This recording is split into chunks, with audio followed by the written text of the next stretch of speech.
And have ever thought about hosting your own radio show, we would like to tell you how you and your show can become part of our radio station. With today's technology, it is much easier than you may think. To find out how, please call FJ.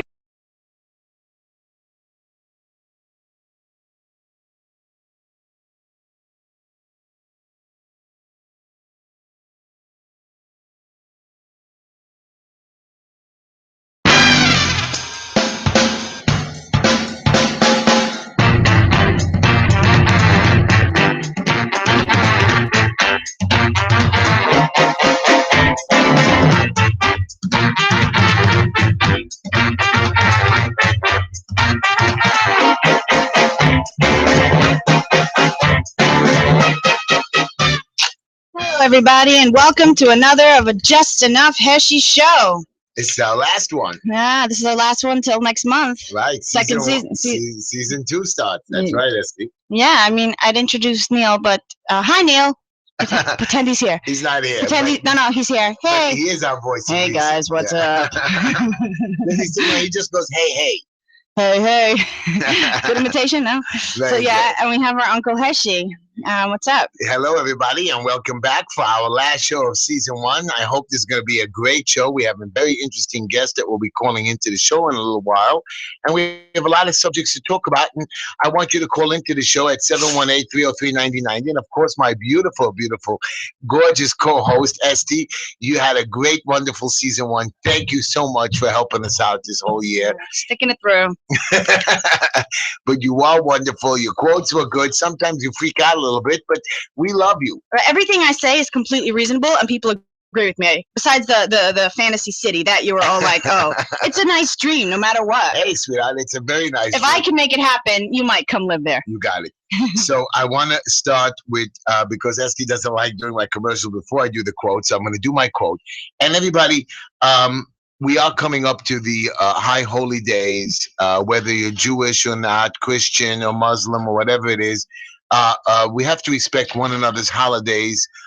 You are coming into a season after that of Thanksgiving, and then the Hanukkah, Christmas, New Year season. So we are all coming into the next few months of a bunch of holidays where we should take it to heart to try to do good, to try to change the world and be a better person. And this is what quote 1 of the day starts. Always pray to have the eyes that see the best in people, a heart that forgives the worst, a mind that forgets the bad, a soul that never loses faith in God. Yes, my children, I have lost my faith many times. Neil is now massaging my back when I say that. But you know what? I am fighting. I'm on my way back. And I will have a lot to say and try to do good over the next couple of months. You know, the caller yesterday screamed at me, well, why do you talk bad about people? I'm sorry that I do get upset with people who don't help our fellow man. I try to give the word out. Not everybody's capable of helping. It's not Esty. You're not understanding. Like Barack Obama said, you know, to serve your country, you don't have to serve in the army. And I keep repeating this to you. Do anything, Esty. Walking somebody across the street. Today, I was sitting on the train. People do what they can. I was sitting on the train from Brooklyn to Manhattan, and a couple of young ruffians threw some Reese's Pieces or something at a guy on the street, on the train. And I got up and I screamed at them. And they threw a whole bunch at everybody. I ran after them on the train. A lot of people didn't get up. And, you know, this is not... That's Are you looking for a lawsuit? I'm not looking for a lawsuit. I'm looking for you to do something kind, something good. And I'm going to tell you another little story due to the holidays that are coming. And I read this story and it touched my heart. Before the Holocaust, there was a city called Lodz, L-O-D-Z. And there was a family, a nice family, a husband, a wife, a couple of kids. And one of the kids on a Friday night when the candles were lit, they asked him not to play with it. And he played with it. And the candle fell down and started a fire. And it caught onto his pajamas. And he started to scream and holler. And he was in pain. And quickly they put out the fire. And the kid burnt his hand. And it took a couple of months for the hand to get better. And on that hand was a big, long scar and a marking on his hand. Just like yours, Neil. Anyways, the kid healed. He got better. And about 2 or 3 years later, the Nazis came and started to take the people away. First, they took away Shloimi with his son. Um, I'm sorry, the man's name was not Shlomi. The son's name was Shlomi. The father's name was Avram. They took them away. They put them into a concentration camp. Then they came for the wives and the daughters. And Avram was separated from his son. And as the years went on of the concentration camp, Avram was beaten and tortured like a lot of his fellow people that were put in the concentration camp. And he lost touch of his son. He lost touch of his wife. And like many people, he thought or he knew that his whole family was wiped out. But he was a tailor. So the Nazis were very exacting in their clothing. They liked their clothing to be perfect. And Avram did his job so well that the Nazis liked him. And they let him do his job. They left him alone. And he kept working and working and helping them with their clothing. And he was able to survive the 5 years in the concentration camp. Finally, when the Nazis abandoned him, he left. He was like a leader in the concentration camp. He picked himself up and he went to Russia to start a new life. And he never remarried. He was a broken man. And he started to teach people Judaism and try to help them out with their religion. And he was very good, not only to the Jews, but to even their local people, even though the mother Russia was changing its ways. But he was a very good man until the Russians one day found out about his religious thing. They broke into his house, they captured him, and they put him into the Gulag, another place.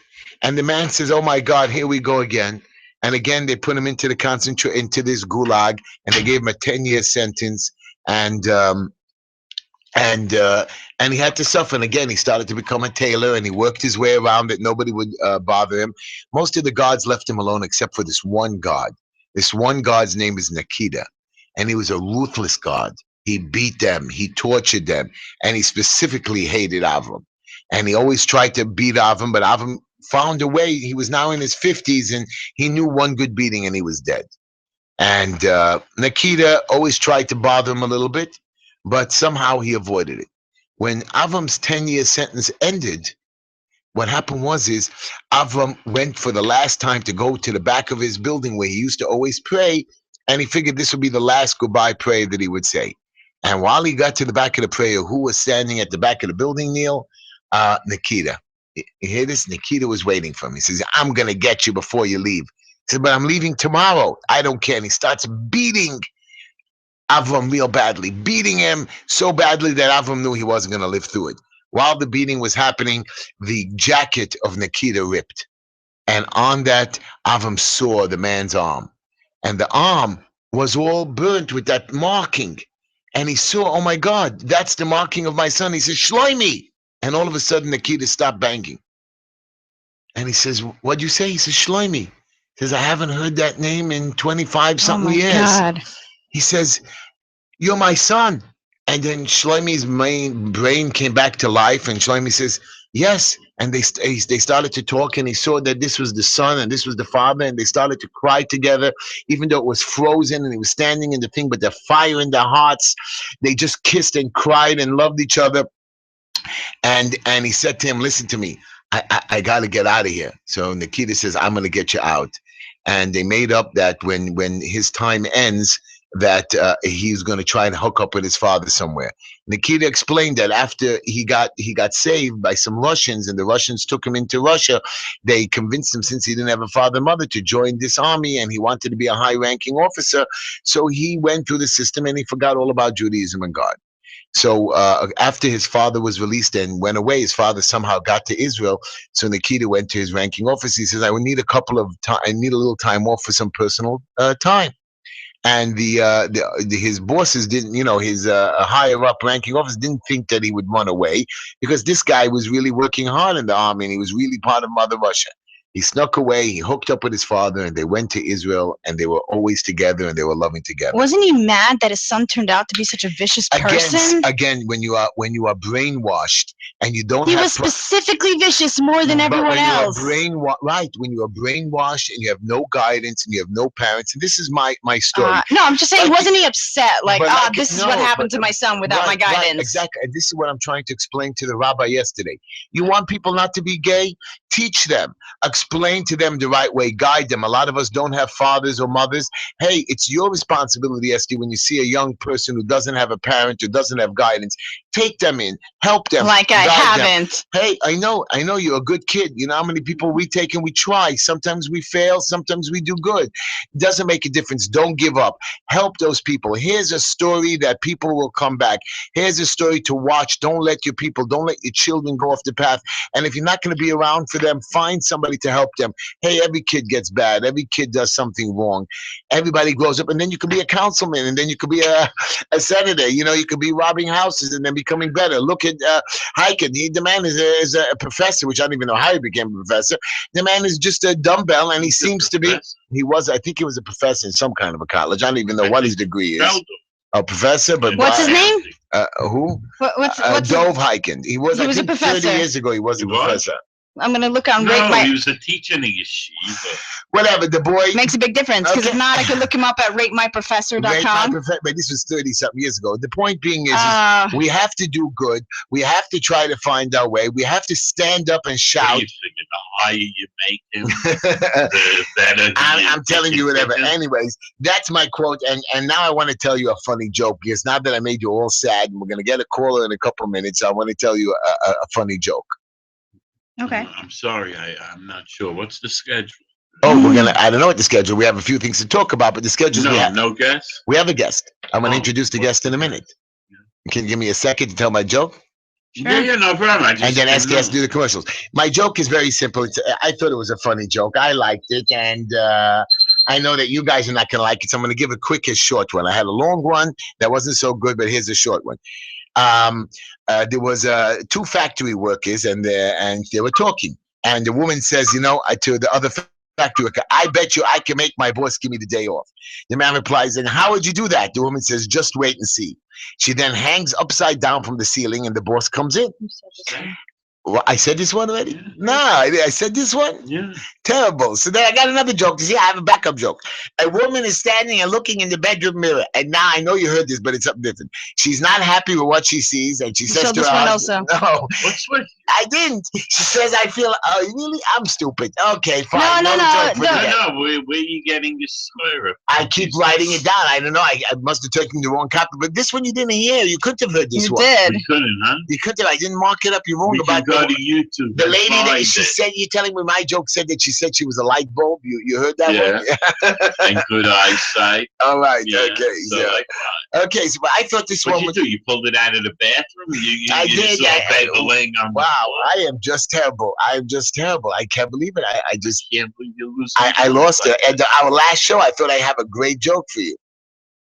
Don't worry. There are jokes coming. There are jokes coming? Okay. There are jokes coming. So anyways, everybody, thank you for listening this is who we have. Right. No. Okay, the Just Enough Heshy Show at 718-303-9090. Such BS. They abuse and give false hope. Wait a minute. Can you give me a moment? No. Why? They abuse Esty didn't do the commercials. Esty? Shut up. Who's listening to the show, and what show are they listening to? So yeah, you guys are listening to the Just Enough Heshy Show. We're on Monday and Tuesday from 7 to 9 p.m., except for the next month, which we will come back on October 12th. This is the last show of the season. Like our Facebook page. Go to Just Enough Heshy. Follow us on Twitter, #JustEnoughHeshy, and we're live on YouTube. Again, just type in Just Enough Heshy. And you can email us at justenoughheshy@gmail.com. Heshy spelled Heshy. And you can call into the show at 718-303-9090. Our sponsors are Mr. Clean's Dry Cleaning. They do free pickup and delivery. If you mention the Just Enough Heshy Show, you get 25% off. You can reach him at mrcleandelivers@gmail.com or call him at 347-369-3051. We have the Black Label Electronic Cigarettes. You can go to blpremiumesig.com or call Mikey at 561-239-5941. Greenline Building Solutions, they do asbestos and lead inspection, DOB, HPD, code compliance. They lift stop work orders, and they do free consultation. You can reach them at 718-871-0382. And Hooked on Fashion on Avenue J and East 12th behind the food store between J and I. Great clothing, and you can come maybe visit me. I mean, but don't tell my boss that. Right. They come visit you. They no. I posted it on Facebook, and some guy's like, "Sure, I'll visit you." I'm like, no. If they buy something. So basically, women come visit me. Men, unless you're buying something for your wife or daughter. Right, but you'll autograph it for them. I'll autograph it for what, the label, the ticket? The label, the ticket, whatever they want. Hey, by Esty, our beautiful girl. Anyways, everybody, tonight we have a special guest on the show. His name is What do you mean by special? I'm going to tell you about it. He's a lawyer. His name is Charles Limonardi. Limonardi. The guy didn't explain. Limonardi. And he's representing a company or an organization called Jonah. I'm going to give you a little bit of history before we put him on the show. This organization takes gay people and makes them straight. Now, I'm going to ask the lawyer some tough questions about this organization, and he's representing them. So let's see what he believes in and what he talks about. So if you want to call into the show, 718-303-9090, and let's have Mr. Charles Leonardi, or he'll explain to us his name properly. Esty, get him on the show. Let's do it. Hello, Mr. Leonardi. How do you say your last name? It's Lemandry. Thank you. Lemandry. I'm so sorry. Lemandry, very fancy name. They spelled it wrong on my paper. I apologize. Today my papers are all a mess. Even my jokes weren't good, so I'm in big trouble. How are you, Mr. Lemonade? Or can I call you Charles if that's okay? Charles is fine. Chuck is fine. Okay, so good. Now you got my. Tell us a little bit about what you do and what the organization that you represent. And what do you have to do to represent them? Like, what is that actually? What is it? Well, this is a lawsuit that was filed at the end of 2012, so it went on about 2.5 years, and we had a trial in New Jersey, in New Jersey City, in June of this year. So it was, 2.5 years or more. The case has been going on. What's the case? And in the case, a group called the Southern Poverty Law Center sued on behalf of 4 Jewish men, actually 3 Jewish men and 1 Mormon guy, and then 2 of their mothers, so 6 plaintiffs, and sued my client called Jews Offering New Alternatives for Healing, which is based in Jersey City, claiming they violated the New Jersey Consumer Fraud Act because for the last 12, 15 years or so, they've had an organization that will help people with unwanted same-sex attraction if they want help overcoming same-sex attraction. How is that illegal? It's not illegal, but the plaintiffs argued that it violates the New Jersey Consumer Fraud Act because they say you can't really change someone's sexual orientation. Dude, if you want to go to therapy, how could someone stop you? Well, that was part of our argument, is that everyone should have the right to choose whatever course they want to, or whatever therapy that they want to help them whatever issue may be bothering them. Now, is this organization, you represent Jonah, is that correct? Correct, yes. Now, this organization is licensed. Do they have therapists? Do they have doctors? Or is it just a couple of people sitting around and just saying, oh, come on in and I'll try to help you? My clients are a referral agency, Jonah. They themselves don't do the therapy.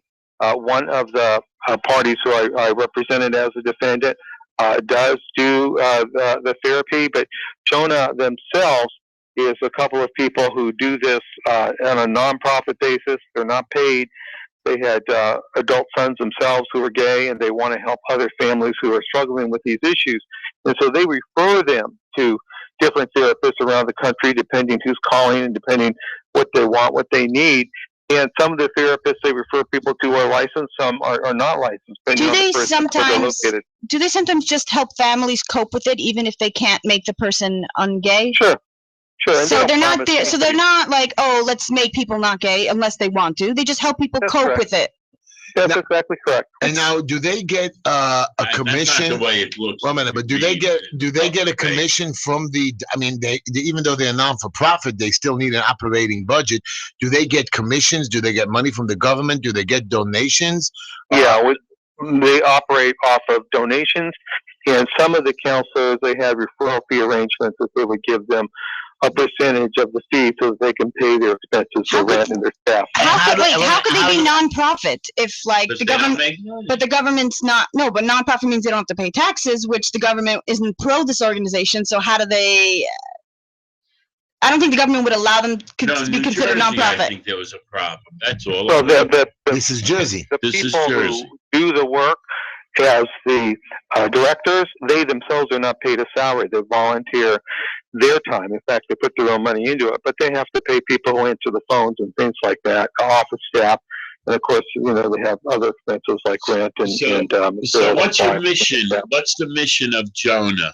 What are they trying Well, to it started out just helping people, usually men and usually Orthodox Jews, overcome unwanted same-sex attraction. If they wanted that help, they kind of expanded that mission. Now they'll help people with any faith or no faith, and they'll even do referrals if people have other issues of a sexual nature, like pornography addictions, things like that. So not necessarily just people with unwanted same-sex attraction, but that has been the bulk of what they have done since they started around the year 2000, and they've helped hundreds of people since that time frame. It's work where they're not just hundreds of people get comfortable with it or become switch hitters.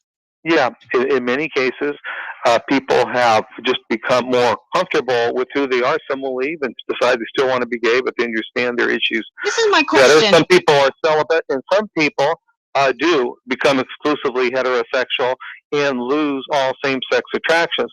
Although most people, although they're able to control their sexual desires, they may still, at least occasionally, have some same-sex attraction. So you've got the behavior, which you can always control if you want to.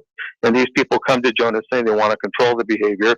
And that includes people that come with heterosexual addictions. They want to control their behavior. But in the case of same-sex attraction, they want to control it. And they may or may not still have the desires, but at least they become manageable and they don't become obsessive and not ruling their lives. Of course, they can change their identity. As a rule of thumb, are you saying that this is nature or nurture, like being gay? That wasn't even so much what was the issue on trial, because the experts don't agree on whether people are born gay or whether people develop into becoming gay. And even the liberal American Psychiatric and Psychological Associations say many experts believe that it's a combination of what they call nature and nurture. But what my clients find is that they have a predisposition. Yeah, a lot of times. Can't it be both? That's correct. Like some from nurture, some natural? For some people, it is. The factors tend to be different for many people, but there are consistent patterns that we have seen. Mm-hmm. Many of these men who come to Jonah either did not grow up with a father or a strong male presence, or they tended to gender identify with the mother or another woman, and so they develop more effeminate type qualities, and they tend to identify more with the female. And then when they become adolescents, they have a lot of confusion, and a lot of this identity with the female aspect now finds the male aspect and other men to be the sexually attractive, because that's what's different, that's what's mysterious, that's the opposite. You try to fix the mistakes with your parents. You don't have a father, Charles, so you might be. I see that. Charles, I want to find out. I have like 3 questions. I should also say, wait, then there's a lot of sexual abuse with a lot of these guys.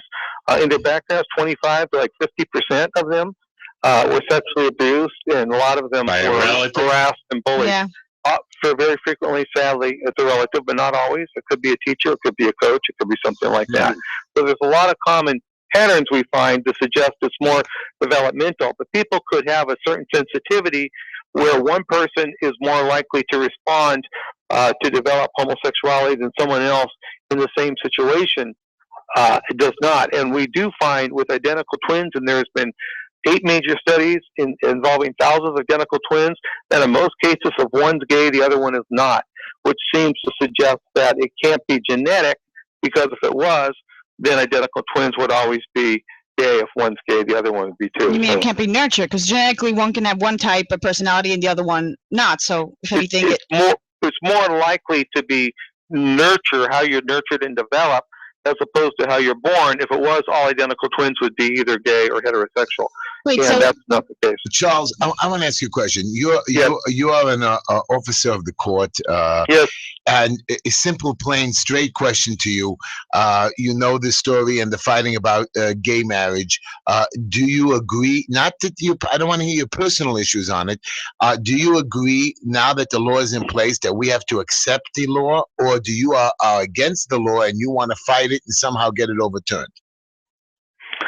That's a very difficult question. People of conscience can, as this woman, this clerk in Kentucky did, say that this is a law that I cannot personally believe because it violates my conscience. Other people are saying that what the Supreme Court did is what we call ultra virus. It should be void because it goes against all legal precedent and goes against nature, and therefore we shouldn't follow it at all. So, people can take different standpoints on that. Others are saying we need to follow it because the Supreme Court has ruled and then work to overturn it somehow. So, but Charles, don't you have sometimes a client that you don't believe in and you say, listen, I'm going to back away because there's no way that not that I can't win the case. I don't believe this guy. I don't want to defend this guy. I don't want to help with a lawsuit with this guy. I mean, the way you're talking is that, hey, 99% of America says that this law is legal. Whether you believe it or not, America supports its Supreme Court. 2% of the of the population are gay, but the point is the law is in effect. Till you lawyers overturn it or do whatever legal things, mumbo jumbo or papers you have to thing, you as an officer of the court must support this law and back it, don't you? No, I don't necessarily agree with that. I mean, I looked to St. Thomas More, patron saint of lawyers and judges, and he got his head cut off rather than follow what he believed was an unjust law. Remember, everything the Nazis did was perfectly legal. It was passed into law, it was upheld by the courts, but it was against what we call natural law, a higher law. And there are times when people say, and here I'm going to draw the line, there's a higher law, I'm not going to follow that man-made law, because it's an unjust law. Right. Wow, that Muslim flight attendant that didn't want to serve the passenger liquor because she said she's a Muslim, she doesn't do it. Right. Well, she accepted a job. Okay. So the same thing again with this other woman. She took a job that told her a job description that she's in charge of all marriages. She didn't know at the beginning. Excuse me, but the Supreme Court voted, and that's it. They decided you call it marriage, so then that's her job to do, especially that she's working for the government and not a private employee. That's something different, I think. Well, I think if she had taken the job as clerk and that was the law, that would be a good argument. But no, we don't have to not make laws now because people have jobs and positions. Then it's going to change their job a little. That's what we stop making laws and regulations. Look what they do in the last few years. The Obama administration put reams, thousands and thousands of more regulations on the books for companies that are already operating. You can't just decide, oh, no, you can't change the laws on us. Listen, I agree with you as a matter of principle that would be the case probably 99.9% of the times. But there are times, just like with Thomas More, where he followed a lot of the laws as Lord Chancellor, second in command, only did the king and did the king's bidding. But there was one law when the king made himself head of the church, he goes, that is one step too far. I can't go with you on that. Changing the definition of marriage and changing the very nature of society, and if you're a religious person, changing our whole understanding of creation, a man's relationship to woman and both of their relationship to God is so very fundamental. It's not like any of these other laws. But it's private. Well, no, it's public. Marriage is a public institution, and society is built around it because we recognize how important it is that children have a mother and father and be raised by the people that brought them into the world. Esty yesterday brought up that it should have nothing to do with the government, and it should be just, marriage. It should be totally separate. That's it. We should, you have another nonprofit open an office and say, okay, we'll give you marriage certificates. It should be a private thing. But Charles, I want to get a step further than that. 50% of American people, young couples today, are not getting married. They're living together. Are you saying that they have to get married? They're not allowed to live in sin? I mean, they don't want to get married. So in this particular case, and they have mothers, and I know men and women who are living together 10, 15, 20 years, and they're happily couples. They have beautiful children that they raise. You're right, according to the religious or the Pope or the rabbis, they're all living in sin and they'll be punished. But the truth of the matter is they're very happy. So getting married or not getting married doesn't raise the child differently. How does it affect the children? Do the children become gay? Have they done studies on that? You mean children who are raised by gay couples? Yes. Yeah, there tends to be a much higher percentage, especially the girls who are raised by two lesbian mothers. A much higher percentage of them becoming lesbian. You know why? The Because boys tend to even work. you know why? Because it's probably like the two women, they're married, you know, they don't like men, and they're like, Right. man, they That's screw you over, and the girl's like, I'm not gonna date a guy after all this talk. Well, they hear that stuff over and over and over Charles, too. I have a question. They model parental behavior. But to answer your question, is the statistics. You know, there are mountains and mountains of studies about how kids do better with a mom and a dad, and people that are married tend to live longer, report they're happier, they make more money, they keep more money. There is so much more evidence that people in a married state do better than people in a single state. Does that mean they should be forced to get married? Of course not. No one's saying that you have to get married, but the fact is people do live longer, healthier, and happier and more prosperous if they get married as a general rule, and kids do much better across the board with all socioeconomic factors and education and discipline, But and again, their own health if they have a married mother and father. Isn't it better if a child I still didn't get to ask my first question. Go ahead. This is separate. Isn't it better that the kid have a home versus no home, even if the parents are gay? Like, if you have to choose between no parents living in a foster care versus someone adopting you, that's technically better, even though the child might have different opportunities. It's still better. You know, I'm not saying that gay people can't be good parents, and two loving gay people can be good parents. But I am saying when you change the definition of marriage and change the whole model, it creates a disincentive for people to look at marriage the way they always have, as a union of a man and a woman who are going to bring a kid into the world who they're going to take care of. And in those countries that have gone that way longer than we have, like the Netherlands and Norway and Sweden, what we find is fewer people get married because it loses its meaning. You've now started to define it out of existence. And so that special quality that it's always had tends to become less important in the eyes, particularly of the young people, who just don't see it as something that they should be aspiring to, because society is no longer holding it up as a worthy goal. Charles, we have a question. I'm going to ask you a two-part question, and Neil is going to go. Question number one, I have a Gmail question for you.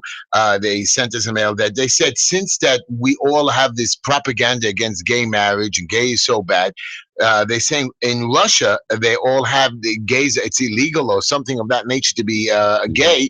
Why don't we just all accept the Russian atmosphere? I mean, the whole Russian premise of bossing our people around.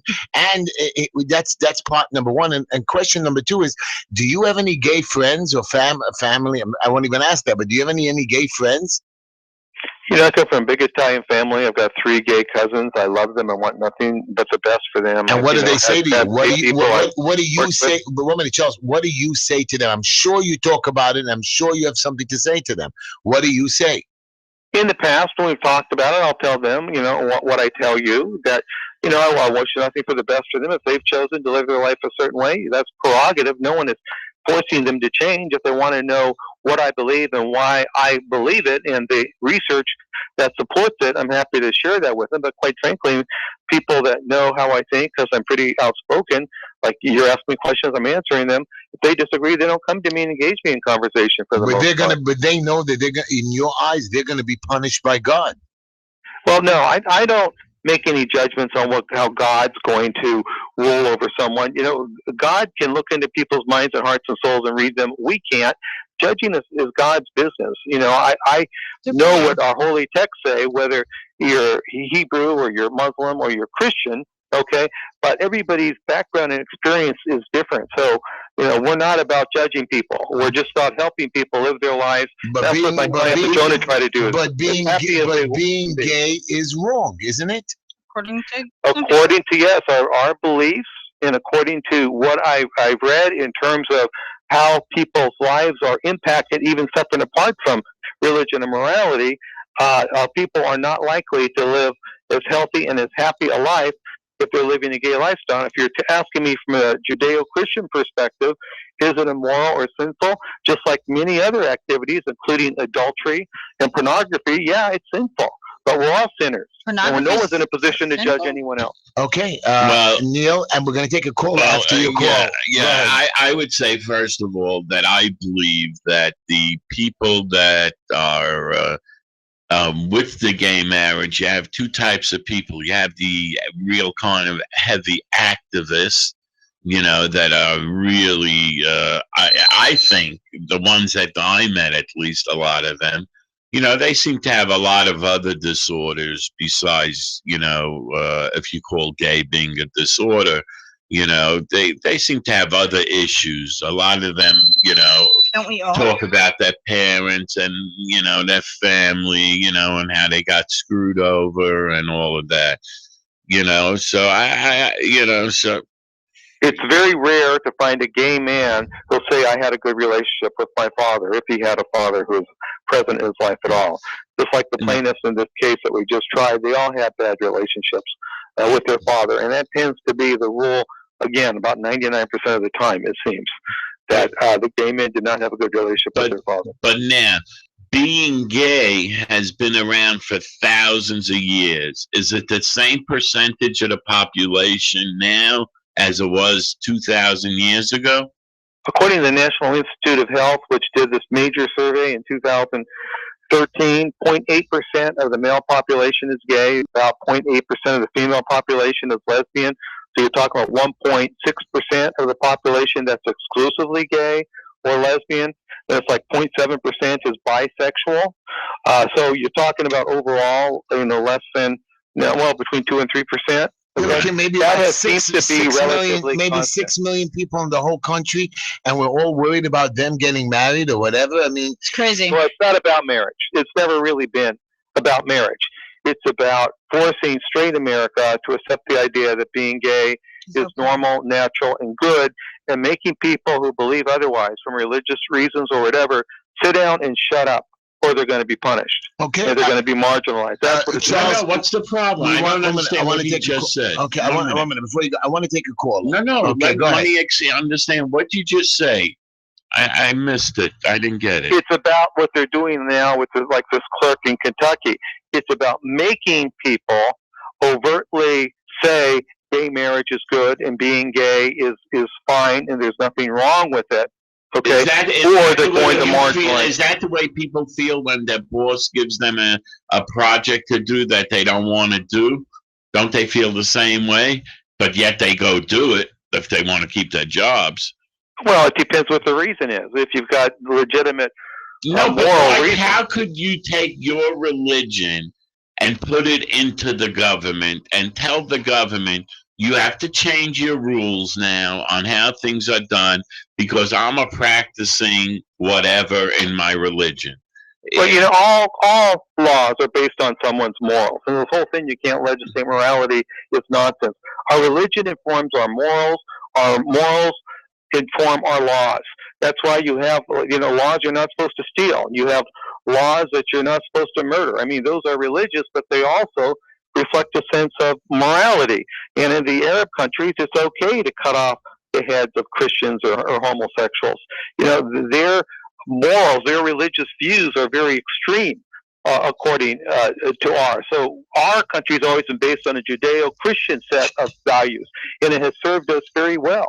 It's made us a very just nation. Yeah, but Charles, you're trying to tell me about these Middle Eastern Muslim countries, but we know that we consider them barbaric. We consider that a lot of those Muslim, what are they called? Fanaticals. They deserve themselves to be shot and killed like ISIS or whatever, and we know that they are abusing their Quran or whatever it is, and it's like in any religion. Like we abuse our Torah. Right, the Torah or the Bible. A lot of people get crazy. I know there's a lot of religions. You can take whatever you want out of there. Right, Charles. I want to take a phone call. Let's take a. Did we have a call? So yeah, I'd like to take a phone call, but I would like to say something before we take a phone call. Go ahead, SD. So I just have 3 statements, and one of them is just a yes or no question. So first off, I find I study people's personalities. According to the Myers-Briggs, and I have found that there's a certain type that is gay, which is men that have more of a tendency towards being emotional. Like one of the letters in my system is there's F and T's. F are more emotional, they don't like confrontation, and T's are more logical, analytical, and more blunt.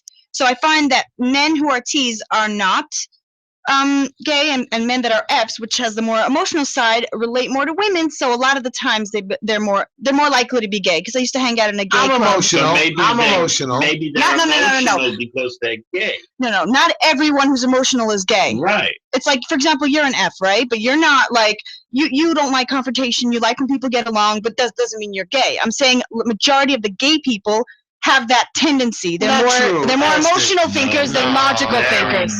You are they are very. That's not true. A lot of them are very. Wait, extreme. the women or the men? The men. What? Oh, gays are always happy. Gay means happy. No, do you remember when it wasn't a bad word? When it was like, gay, happy. Now it's negative. I met actually, gay stands for good as you. It's an acronym that was chosen because it means good as you. It doesn't necessarily mean they've taken the word. It used to be gay or happy, but that's where. Okay, so second thing is, if I want this organization to turn me gay, if they can turn me ungay, can they turn me gay? If I ask them, I want to be into women. I'm sick of men. There are organizations that do gay affirming therapy. Yeah, some of the counselors that my client will refer people to because they don't make any moral judgments about people. They'll say, if you want to gay affirm, if you're confused, you have. And by the way, the plaintiffs who sued my clients, they didn't gay identify originally, so they weren't coming and say turn me gay to straight. They were confused. They were attracted to men. They were attracted to women, and that tends to be most of the people that my clients see. But for religious reasons, they don't want to be homosexual.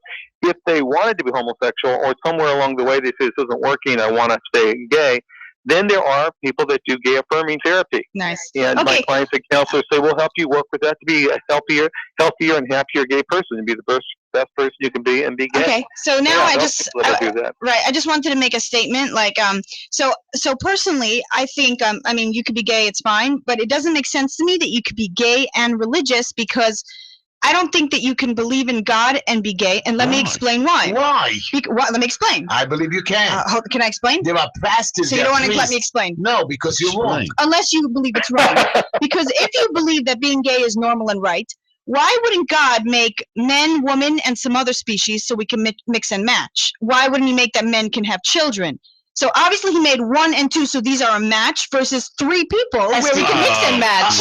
Well, come on. And why didn't he make them be able to have kids? Interestingly enough, out of the 4 plaintiffs, 3 were Orthodox Jews, raised pretty devout, and 1 was raised a very devout Mormon. All of them lost their faith when they decided to identify as gay. Now, right. The so 3, it'd be odd to think God made this for you to kind of screw you over and be like, hey, choose the wrong match. I disagree. Oh, come on, we could have mixed and matched 3. Esty, I disagree with pig, and if you eat it, what happens? Esty, I disagree. Why does you are what you eat? Esty, that's why. Why does an orange tree grow apples? Because apples are for apples, oranges are for oranges. I believe that if you want to be gay, God created men to be with women. And you can still be religious. You could be religious, but it doesn't make sense that you think, hey, God made me gay to stay this way. He would have made us be able to mix and match. If he wanted us to mix and match, he would have made more options. Made the non-sinner throw the first stone. Hold on, Esty. Hold on. So you're a woman, Esty. Maybe God made everybody a different color that you can't mix and match colors either. No, what I'm saying is you could, right? Why? Because there's so many different colors, different types. It's not like 2 types here. There's only 2. Esty, there's only 2 people. Why wouldn't we have 3? Esty, we're gonna take a caller. Charles, I want you to be ready. Here we go with a caller. Which one? Line 4. Okay, so you guys listening to the Just Enough Heshy show. You can call in at 718-303-9090. Lines are full. Yeah. Hello, you're on the air with Uncle Heshy. And with Charles, the lawyer for Jonah. Go ahead, ask him any question. Hi. Rita. Rita, are you there, Rita? Go ahead. Yes, I'm here. So I said already my idea that if you consider yourself like real Jewish people, you have to live upon Torah. Torah teaches us, don't play with men. So this has to be basic for behavior. Doesn't the Torah say a lot of things and people don't follow it 100%? No, we have to follow Torah. No, I'm asking you a question. Yes, you believe that everyone in the synagogue is following everything that it says and they don't make any of their own little rules for their life? You believe that? I believe that we have to live by Torah. You're not answering my question. Okay. Yes, you have to live by Torah. Yes, if the doctor tells you to take your medication for 10 days, you must finish it, even though you're better already. Okay. But there are people that will stop after the 8th day. Okay, because that's the way they are. And the same thing over here. People understand that their code of living is through the Torah. That's what Orthodox Jews believe. Okay, but we all have sin, and that's why we have the new year. Here's the difference. The Torah or the Christian Bible sets a standard, and we hold it up as our ideal, and we strive to try to reach that ideal, even if we fall short. The difference is the people who sued Jonah were saying, we reject your ideal, and we don't even want you to talk about that ideal. We find it very offensive. Right, so because they're interested in hearing about your religious beliefs. They don't want to hear it. They want to punish you for it. Charles, I want to take another caller, but I want to ask you a question. If I don't want to, I'm a baker. Remember that story? I'm a baker, and I don't want to bake a cake for a gay marriage. Is that correct? Is it correct that that person takes that position? Yeah, and 80% of people of America believe they should have that right when they do polls. 80% of the people in America believe people should not be forced to do something against their conscience. There's any number of people will bake that cake for them. Or they could have gone to any other clerk, too. I realize it's a little different if someone's a government official and they're on government salary. But the principle that people should not be forced to violate their conscience has been emblazoned, in our Constitution. With photography, fine, but with cakes, photography. If you don't want to take a picture, interaction. There's nothing going on. Yeah, how does he know? Baking you a cake. How does he know that I'll you're gay? Tell you, the bakers, for example, they've been helping the gay couple for years, making cakes for. It could be a birthday party, it could be an anniversary. So the people know the gay guys who sued them knew they were Christian. And in fact, they'd had a good relationship for years. The wedding cake is different. It takes dozens of hours to make a wedding cake, and it has to be designed. For these people, it's an artistic creation. And they feel they're being asked to take their sense of expression that they put into these cakes to celebrate a gay wedding, which they feel is something that they should not be celebrating or participating So, Charles, they're going to go to hell for it? That's crazy. So, Charles, I want to ask you a question. We're going to take another caller right afterwards. You don't have to answer it. I do expediting, and I help people with their homes and interior design and so on. So if a gay couple comes to me, and I'm a religious Jewish man, and I don't believe in gay, supposedly, which I happen to be support gay marriage 100%, because that's the law today. But if they come to me and say, listen, Heshy, I want you to help me design the place and to do it, I say, hey, it's against my religion to work with you people in your gay, because I don't know, according to Charles, it's not for me. I don't do designing of gay rooms. Well, hopefully you're more logical than that. You think, hey, it's a person, I don't care what they're doing. And Charles, part 2 of this, I don't see that as endorsing. Why isn't this woman, instead of being put in jail, just fired or suspended from her job? Yeah, that doesn't make sense. Who are you talking about, the clerk? Yeah, just fire or suspend her. She's elected. They can't fire or suspend her. They'd have to impeach her. And it's a longer, harder, more difficult process. We're going to take another call. ST, take line 5 for Charles. Go ahead. You're on the air with Charles and Charles say it again, please, Charles. Lemandry. But to answer the one question you just asked, I don't believe it's right to unfairly discriminate against anybody. If you're talking about employment, you're talking about housing, you're talking about healthcare, education. You shouldn't discriminate against people based upon whether they're gay or straight. Yeah, if someone does adultery, do you deny them service? Asking someone to celebrate a wedding or participate in a wedding, that goes to the crux of the issue. If you believe that marriage is ordained by God to be between a man and a woman, and you don't feel that you can participate in that ceremony in a meaningful way, you can start splitting hairs about whether making a cake or taking wedding pictures or delivering flowers is participating in a meaningful way. But for these people who have taken the stand, it is. So Charles, I can throw a gay guy out of my synagogue or church because in my synagogue we don't believe gay is correct. What about an adulterer? Well, forget adulterer, but same sin. Right, I can throw this gay guy out of my synagogue or church because he doesn't belong in my church, even though he wants to pray to God. Well, any church can make their own rules. Although my understanding of most Christian or Jewish churches will say all sinners are welcome. We expect you to listen to the Word of God and try to conform your life to it, and we'll help you to do it. And if you're going to stand up and say we're all wrong about that, we're going to ask you to leave. But we're not going to ask you to leave just because you're a sinner. Now, in a case of someone's open and notorious and they're living a gay lifestyle or they're married to a gay person, then that's incompatible with that religious belief because they're making a public statement. That's why gay people have been losing their jobs if they teach at religious schools. And the synagogue and church can't be sued for asking these people to leave. Oh, no, that's clearly within the First Amendment, at least for now. What they're going to do is try to take away their tax-exempt status and force them out of business. But for now, they can't make them. Charles, we have Peter. Peter, you're on the phone with Charles Lamandry, legal counsel for Jonah. What question do you got for him, Peter? And shalom to everybody. Shalom, Peter. Shalom. Yeah, take care. Charles, are you a lawyer? Yes, I'm a board-certified trial advocate. Okay, I'm admitted to practice in California, New York, and Washington, D.C. and before the gay-related issues? I'm sorry, what did you say? Do you hear any of these gay-related issues? Do I hear them? Or do I have them? I don't understand. I'm very familiar with the gay issues. Well, Peter, he's against gay marriage, Peter. He is. So am I. So am I. It says it in the Bible, the Quran. It says it everywhere.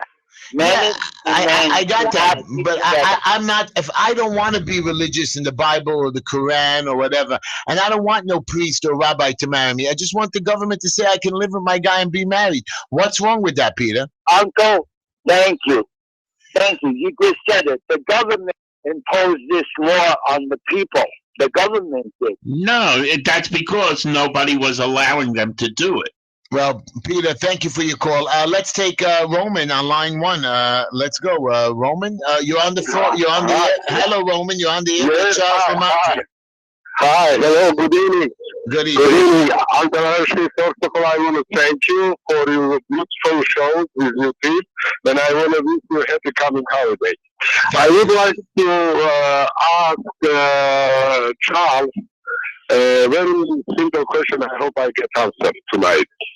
You know, what's the difference between the gay people adopted animals and gay people adopted the human being kids, children? That's number one question. And number two, I think about life, you know, God created this life, of course, every religious knows that, and every religious teaching us to be good.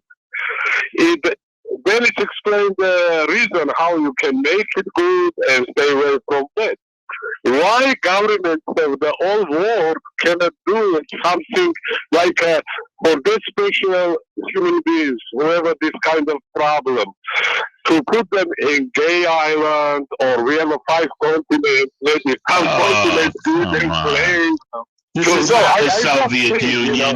Come on. Yeah, Roman, let Charles answer. Thank you for your call, Roman. You're wonderful. Thank you. Thank you. I wish you all the best, guys. Thank you for the show. Charles, I don't know if you understood it, but I wasn't quite sure. It sounded like there was 2 questions. It sounded like the first one had to do with gay adoption, and the second one, if I'm not mistaken, he was talking about whether we should remove gay people to some, you know, place like their own island or continent. Right. I mean, I don't think anybody's advocating that. Look, when I get why not? According to you guys, Charles, they're all sick. Right, all Jews have to go to an island. You like that? I think not. I'm a Christian guy, and we believe we're all sinners. We're all brothers and sisters before God, Jew and Christian, Muslim alike.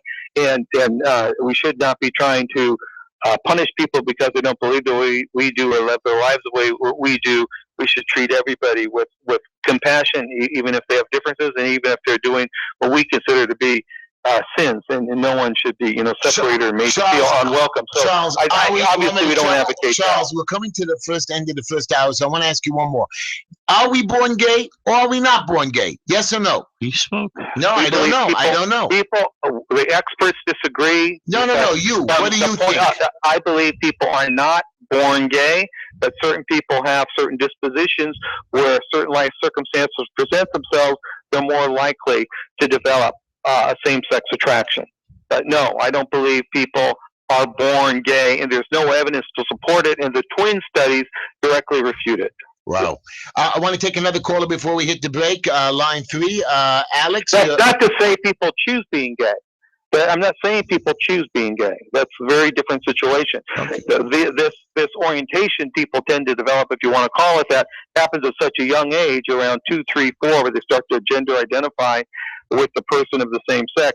They're not making a conscious choice. So when people say, I've always been this way, they're telling the truth. That's what they remember. Charles, you know, Rosie O'Donnell adopted like 4 or 5 kids. Should have we let her adopt these kids because she most likely going to make them gay? I'm not saying she's going to make them gay, but I'm saying that they're not going to be modeling we consider optimal behavior, which is a heterosexual type of attraction that people have. So they want to grow up and get married to someone of the opposite sex and have their own children and model for those children what we believe God intended. We believe from the Torah and the Christian Bible that God made us male and female in his image and likeness, and it is the two combined, the male and femaleness. Right, but you just finished telling us. You just finished telling us that there's a certain percentage of the 3% of the population is gay in some way or another. So 1.6% exclusively gay. Go ahead. Right, but then you said I think women or no, there's bisexual as well. Bisexual, whatever. Right. Yeah, right. So I mean, what are we fighting about? What are we making a whole to do about this? I mean, it's a very powerful, very small, but very powerful minority, and the cultural elites have accepted the idea that being gay is normal, natural, and good, and that everybody should be free to express themselves that way, and kids should be encouraged to experiment with it, and that's why kids are now being taught this in school. And that's the end product of gay marriage, is if it's legal, then it should be normalized. And if it should be normalized, then you teach children to do it, and there's no question about it. That's now what's happening. They're teaching kindergartners that you can grow up, you can marry a man, you can marry a woman. In fact, it's gone farther now. You can be a boy or you can be a girl. I was going to ask you can about choose that. your gender. That is it's not about marriage. It's about gender. It's destroying the whole concept of gender. So why are we allowing gay people to adopt at all?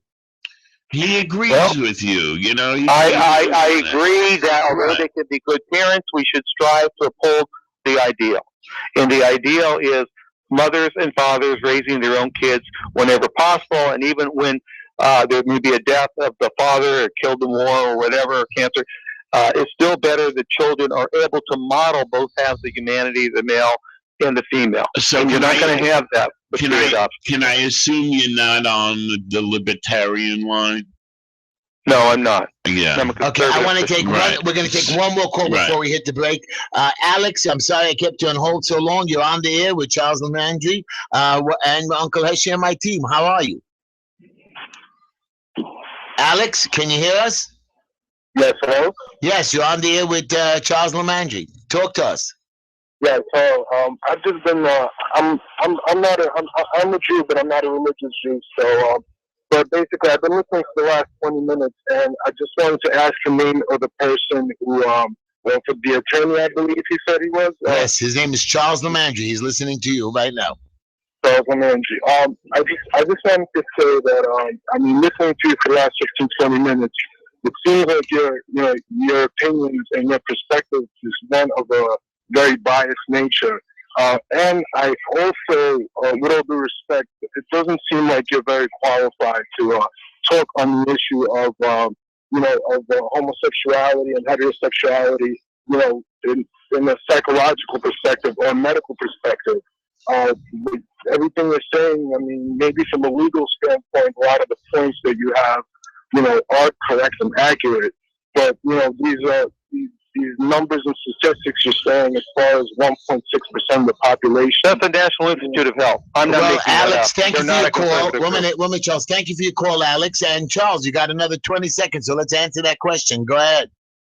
Sure. Well, all I can say is I've read, dozens of books and hundreds of papers and thousands of articles. We took 40 depositions in 12 states, including world-class experts that do nothing but work in these issues. And I spent hundreds of hours reviewing the testimony of those experts and then preparing to ask questions of them. So, I have acquired a degree of expertise, having spent probably 7,000 hours on this case in the past for 3 years but now. You are biased. In terms of the issue of same-sex marriage.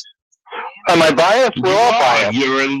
I am. I'm strong. I have strong views based upon all the research that I've done, but I could justify them with the data. And if they want the sources of the data, I'll give them But the that's data. what all religious people Okay, say. guys, we're going to Charles. I want you to stick with us for a couple minutes, and I want to give our break. We're going for a commercial break, so I want to give my goodbye, my mid-show quote, and here it goes quickly. So I got 15 seconds. There's no explanation for evil. It must be looked upon as a necessary part of the order of the universe.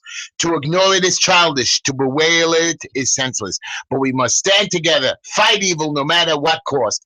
We'll be right back, everybody. Stay tuned for commercial break. Charles, stay with me, Charles. Okay.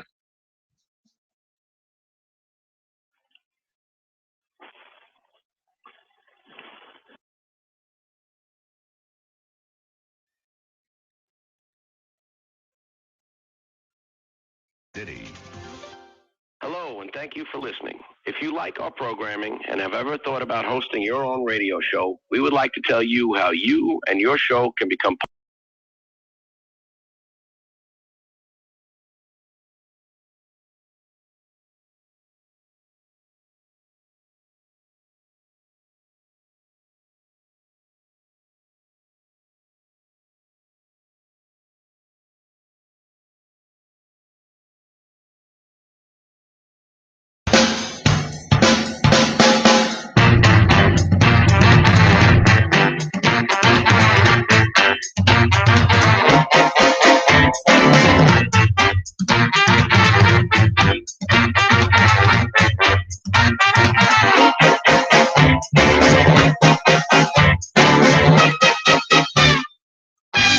Hello, everybody. We're back for the second hour of the Just Enough Heshy Show.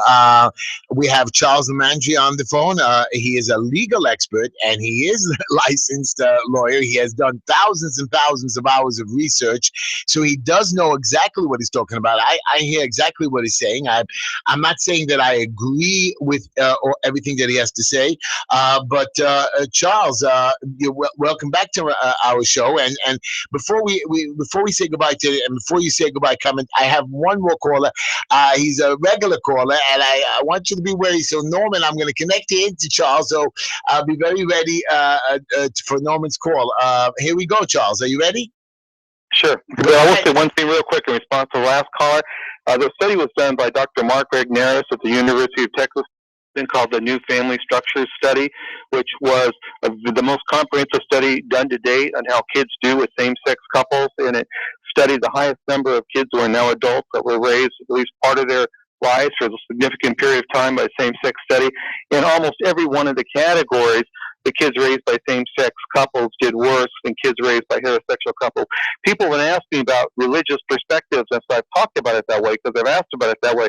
But if you want to get into the data and the sociology or the medicine, I'm happy to talk about that as well. But there's only so much time, and I'm trying to respond to specific questions. But you know, there's plenty of data. But Charles, the way you're talking is, I remember growing up that kids that were coming from divorced homes, kids, and those homes are really bad when they fight with each other. Families that remarry are called extended families, and especially the hate that goes on. Those children are also either abused or they fall apart. I don't know, and I'll be honest with you. I've seen children in gay marriages. I'm not gay marriages, in gay couples, and I really don't see them really being growing up any differently. I've seen a gay. The divorce rate for lesbians is twice as high as gay men. The divorce rate of gay men is twice as high as heterosexuals. The divorce rate among the gays is much, much higher overall than among the heterosexuals. In the Netherlands, where they've had same-sex marriage the longest, the typical marriage will last 18 months, and they admit to having 8 different partners over that 18 months, besides the ones they're supposedly married to. Yeah, and that is common. After 5 years, you're not going to find a gay couple that's still together that doesn't admit that they're allowing multiple partners. Monogamy is not a value in gay marriages. Well, monogamy is not a value today in America. I know swinging clubs. I know people that switch. You know what? I believe they say 30% of American men are cheating on their wives. 50% of the women are cheating on their husbands. Those are crazy. The way I hear it, that's crazy. Yeah, and what the statistics, at least up until recent years when I've been giving these talks, so something like 75% of the men are faithful, 90% of the women are faithful. Among the gay couples, it's not. You know, the average heterosexual man in his lifetime has generally reported 7 partners. The average heterosexual woman has reported 4 partners in their lifetime. The average homosexual man has reported 464 partners, and 27% of gay men have over 1,000 partners. Don't tell me there's anything similar when it comes to the idea of a concept of monogamy or even a value that people are going to be faithful to one another. The whole concept of marriage in the gay community is much different than it is among men and women. So maybe this gay marriage will fix them. Maybe gay marriage will straighten them out. No, what gay marriage is going to do is diminish the value of marriage and monogamy in general and make the entire institution suffer as it's doing in those countries that have gone that way, so that it loses its meaning unless people get married. Even if marriage is already having trouble, it's going to basically be the fatal blow. Wow, you are just, wow, you're great. Hold on a second. I want to put Norman on the phone. Norman, you're on the phone with Charles Lamandry. What do you got to say for him, Norman? I think he's nuts, just like you. Okay, why? I mean, both of us, me and Charles, are on 2 different sides. Why are we both nuts? Because you're just bigoted. You're the same people that belong to the Ku Klux Klan, the same kind of people that join hate organizations. We're not saying to You know what? Wait. It's a religious community that abolished slavery. It's a religious community that led the civil rights movement. You guys call the religious bigots when it's religious people are the ones who have stopped all of the horrible things you compare us to. It's the religious people who fought hard to do away with the bigotry against people of color or against the slavery institution of slavery. So no, you're using that term to cut off discussion and debate because it's easy to demonize people you disagree with. But why don't you attack us on the actual facts and on the information that I'm relaying instead of just name calling? Charles, I'm telling you right now, I have a lot of respect for you. You are a wonderful man. The New Year, the Jewish New Year is coming. I promise you one thing, that I'm going to have you in my prayers, that you continue to do good. I might not agree with you on the gay marriage, not because I don't believe that gay is right or wrong, just that, hey, we made the law, change it. You're a lawyer. I know you've done your studies. The numbers that you just threw at me before, when the show started again, just blew me away. I mean, I can't even believe I want to do a little research on that, but those numbers just crazy, that men are cheating in the thousands and the women are cheating in the thousands. I wish you'd Gmail me or email me the research. I would love to see it and bring it up on my show. Charles, before we end the show, and we have a great call on you.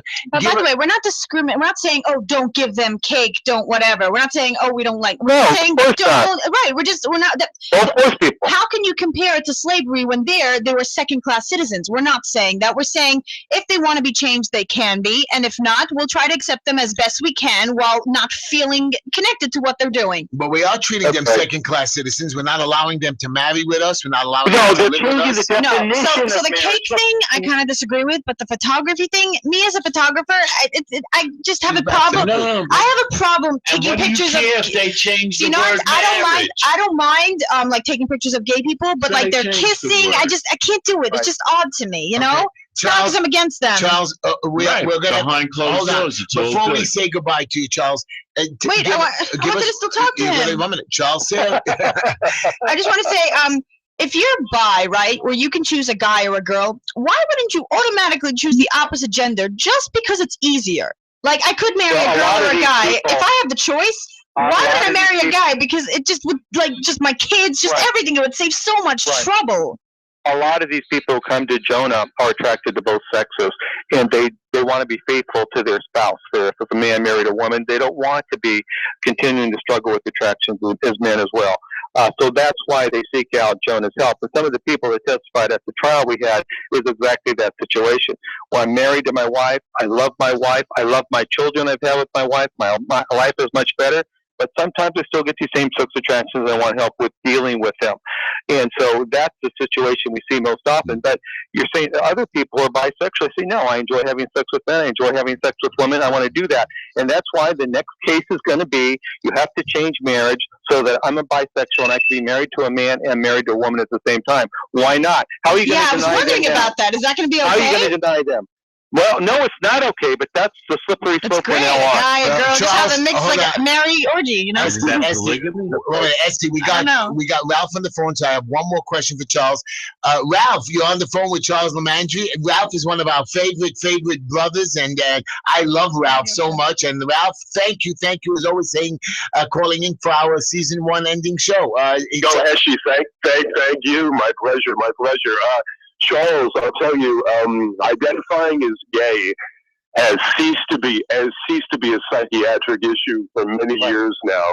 And when you're talking about sexual identification and you're blurring those lines, those lines have been blurred. In other words, when you go for percentage and you're talking about folks being maybe 1.5% of America being gay, that's a very difficult statistic to cite. That's exclusively gay. It's exclusively gay. Right. There's a lot more bisexuals out there, people that are experimenting with sex with both.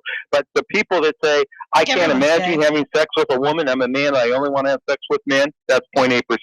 The women out there who are saying, I can only have sex with other women because I'm a lesbian, that's 0.8%. But you're right, beyond that, it's now gotten very blurred because society has become tolerant of people having sexual relationships with people of both sexes. Well, here's the part that I'm most have a heavy appetite. Here's the part that I'm most interested in, Charles. It's about curing them of their sexuality, their sexual proclivity. If they're coming in kind of forlorn and talking, I'm not sure of what my identity is. Right. I'm not to put that person, that embattled person, in just in a situation where they're further confused, and they talk about it often on this program, much to Heshy's credit here, that when someone is so distraught over sexuality, over gender identification, you touched on that before, they can do some pretty very, very extreme methods to get out of this pain. And if you're talking about identifying as either homosexual or heterosexual, I don't believe that you can change the innate feeling that someone feels about their sexual. I mean, I'm straight. I grew up in the theater acting, and I've been around so many gay people that it doesn't make a difference to me anymore. And I think if I hadn't grown up in that environment, I might have thought differently. But to call the gay people, the gays, more promiscuous, more prone to divorce, I'm not so sure that those statistics bear any weight. According to the CDC, you could argue with them, 20% of gay men who are tested are HIV positive. That's the Center for Disease Control. Those who are tested, 20% are HIV positive. Yeah, you can't donate blood. Staggering number. Now, people should be aware of that. If you're going to engage in certain acts like sodomy, you're going to have a much higher percentage of getting something that's a life-threatening disease that you can never cure. Okay, that is a statistic you can't argue with. It's the Center for Disease Control, and they're not being political. They're just stating the facts. All right, well, if you're talking about HIV, you're talking about a health issue that's very. I mean, for the most part, we don't hear anything about HIV anymore. I don't hear, and I know people are still contracting the disease. But isn't it a wonder how it's out of the news? I don't hear a word about it. Well, that's because they don't want gays to be stigmatized, understood, but they're sacrificing people's potential health by not informing them of this risk. Yeah, you can't donate blood. Like it says, have you ever been with someone who's been gay, or have you ever... I only mentioned that because you're saying that we're kind of overstating the risk. It's kind of hard to overstate that risk. In California, 80% of the syphilis cases comes from less than 2% of the population. That's the public health department published those studies last year. I mean, that's a very high risk. Heterosexuals hardly ever get syphilis anymore because the drugs are able to wipe it out, but not if you're HIV positive. Well, marriage is being redefined, whether we like it or not. And in the case with Ms. Davis, the county clerk there, to me, I mean, she, to jail her is kind of severe. We could have found some middle ground with that. But when we take a person like her and allow her to make a moral judgment on folks that just want to come in because they love each other, because they want to be joined in marriage, just like I would want to marry my wife and whomever. That is taking it on the other end to an extreme that I can't even describe to you fully. I mean, most of these people are coming. They picked her because they knew she's a Christian, and they're making a political statement. And had she been a Muslim? Had she been a Muslim, that flight attendant, now what you're getting now is offshoots of this stuff. Now you have the Muslim flight attendant who's saying, I refuse to serve alcohol. Where does it end? Where do we say, well, it's not about your individual feelings on the matter. It's about a matter of law. It's about a matter of what we, the principle, what we carry here in the U.S. People have been serving each other alcohol since Prohibition now for decades. So I don't really think that's a good example. A person took a job, might as well take a job as a bartender and said, I don't want to serve alcohol. I don't see that. What they've done is they've changed the most basic institution of society after she got elected to this position, and now told her she's got to do something completely different than she ever bargained for, or quit her job. Now, in her mind, in the mind of a lot of people, it's an unjust law that goes to a very fundamental issue of who we are as a people. And there are certain issues you got to draw the line on. Serving alcohol as a flight attendant, in my view, doesn't come anywhere close. But that Muslim woman will disagree with you. That Muslim woman will disagree with you. I understand, but we're a country that goes by the majority rule. If you're going to disagree on this stuff, it's supposed to be a democracy. 50 million people in this country voted to keep marriage the way it was. Almost 2 out of 3 people that voted on the issue. 31 states.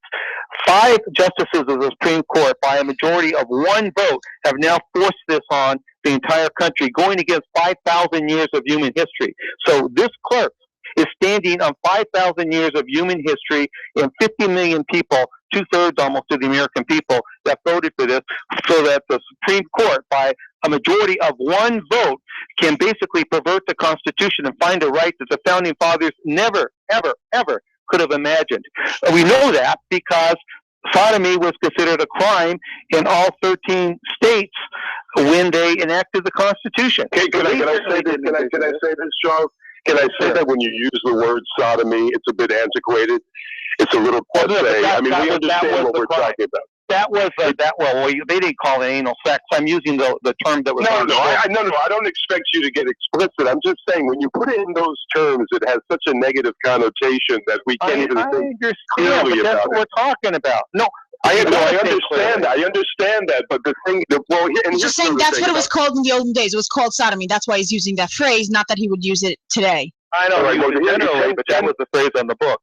All right, 10 or 15 years down the line, Charles, we're going to look at this issue. It's going to be accepted across the board. It's not even going to be controversial as it is now.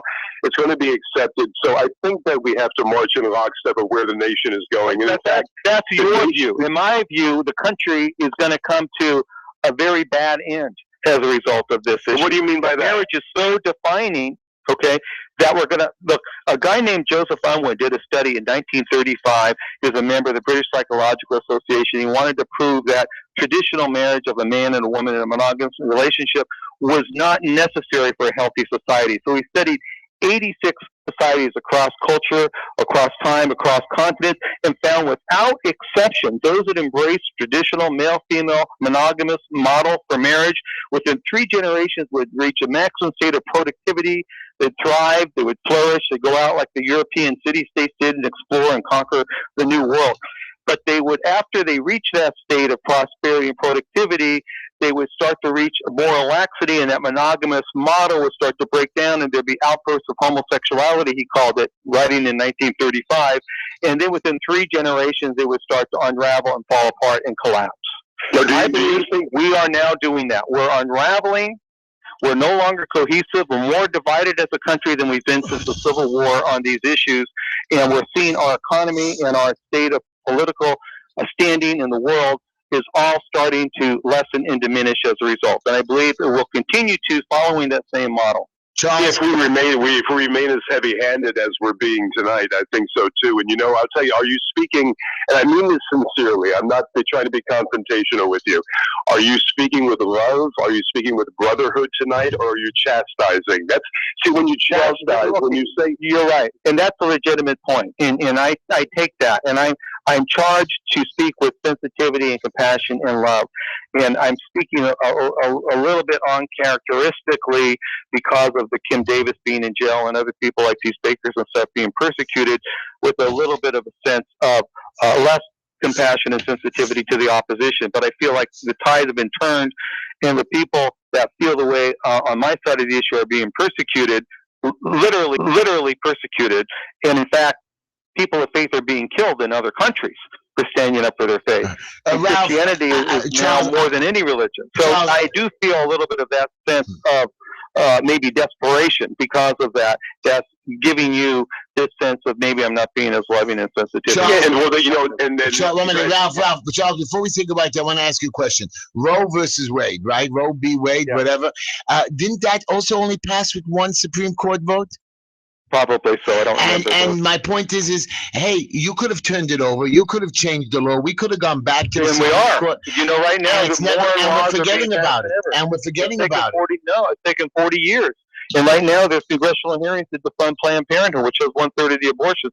And we could end up with 40 years of confrontation on the same-sex marriage issue that we have on the pro-life issue. At the very least, we're looking at that. No. It's not going to fade away. Just wasting time. No. Charles, you've been a wonderful guest. You're a wonderful man. Ask one more question. One more question, Esty. Go ahead. Can I ask you something? Does this organization, is it also able to change, like since it's changing the gays, can it change like fetishes, like perverted ones? Yeah. Yeah, well, they refer people to counselors that specialize in that. They don't do it, but yeah, they deal with all sexual issues.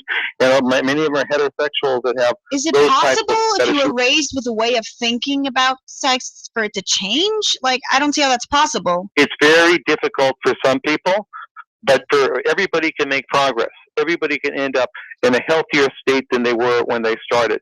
But not everybody can reach all their goals. And generally, they say as a rule of thumb, and this is true of all psychological conditions people seek help for, 1/3 reach all their goals, 1/3 reach substantial progress in their goals, and 1/3 tend not to reach their goals for whatever reason. But that's true of all therapies. And this one that Jonah does, they've got their studies that they've done show that up to 50%, sometimes more, depending on the therapy and depending on the therapist, as much as 75% reach their goal. So it's not a 100% thing, but nobody has that. Nobody can promise that for any type of therapy, for any condition. But everybody can do better than they are, including those of us who, you know, are heterosexual and need to become better persons too in the way we live our lives. Charles, thank you. Charles, thank you, Charles. You are wonderful, and I hope one day to meet you. And where are you located, by the way? Which? San Diego, California. California. I'm not coming out there so quickly, but thank you, Charles. You're a wonderful man. You're a good man. My pleasure. And I wish you a happy new year. Thank you. Well, you too. God bless you. Wow. We're going to take Ralph and Mitch on the line right now. Ralph, you are just, where's Ralph? How do you push the button here? Ralph? That's Mitch. Oh, that's Mitch. Mitch hung up on us again. Why did Mitch hang up on us? Ralph, you are just, you know everything, man. No, but you know, the only way I just wanted to say before I signed off tonight, I appreciate the time you gave me with Charles and everything. Heshy been great. I just want to tell the folks who responded so beautifully to my program that was running at 9 o'clock on your station there. I've had a sponsorship problem, and so I wasn't able to get on the air the last couple of weeks. So I'm working on that situation. I just want to thank everybody for all the emails, all the support, and everything else before I said goodbye. And, you guys have a wonderful holiday. It's been great talking to you. Thank you. Ralph, I love you, and you better come over for at least a Sukkot meal. You keep promising me something. You better pop over. You better come into the house because I need to give you a big hug. And, Ralph, we love you. Thank you again for calling in. I love you. Love you, too. Show. Thank you. Thank you, Ralph. He's just great, Neil. I just love Ralph. He's just great. He's great. He's great. Let's take Esty before we take another caller. Please tell people what show. Please. Who's paying? What show are they listening to? You guys are listening to the Just Enough Heshy Show. We're on Monday and Tuesday from 7 to 9 p.m. You should like our Facebook page, Just Enough Heshy, and follow us on Twitter, #Just Enough Heshy. And we are live on YouTube. Again, just type in Just Enough Heshy. You can email us at justenoughheshy@gmail.com. Heshy spelled Heshy. And you can call into the show at 718-303-9090. Our sponsors today are Mr. Clean's Dry Cleaning. They do free pickup and delivery. If you mention the Just Enough Heshy Show, you get 25% off. You can reach him at mrcleandelivers@gmail.com or call him at 347-369-3051.